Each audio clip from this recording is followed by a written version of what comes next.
Hey everybody, it's Bob Knakal coming to you from the Knakal Map Room. And today's Throwback Thursday is going to follow up on what we talked about last Thursday, which was discussing the capabilities brochures that we put together. And one of the things I mentioned was that we did a quarterly newsletter. And that was something that I've gotten a lot of DMs and voicemails and emails about. So I wanted to tell you a little bit more about that because there have been so many questions about it. So we started doing what we called the East Side Journal back in 1989. This was just a very simple newsletter that was 4 pages, had market information inside. On the back, we had a little graph showing market information. We always looked at statistics.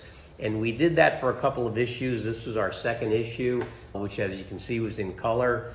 S&L crisis came along, couldn't do it in color anymore. So our next couple of issues were done in black and white. And these were copied on our copy machine. We didn't send them out to the printer.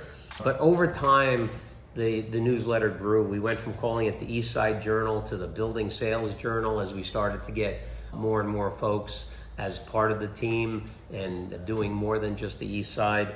And we eventually got to this form of Building Sales Journal, which was 32 pages.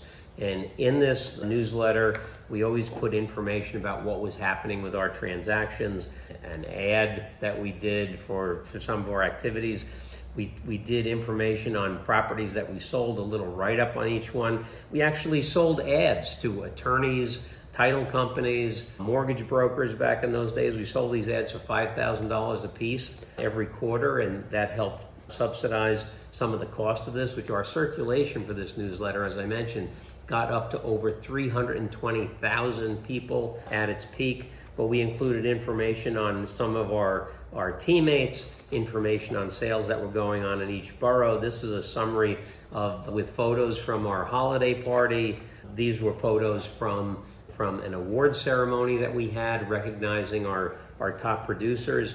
And then all the way in the back, of course, we had to have statistics. We looked at statistics, number of buildings sold, dollar volume of sales, what was happening in the different markets. And actually what happened with this, that just as we have disaggregated our capabilities brochure, where we used to have every property type in one book, and now we have books for different property types, we took all the statistical information out of the newsletter and created property sales reports. And all they were newsletters that just had information on market statistics. We did that borough by borough. And so we continued to do the newsletter as a separate item, and we did the property sales reports also. So we had 2 newsletters that we were doing each month or each quarter.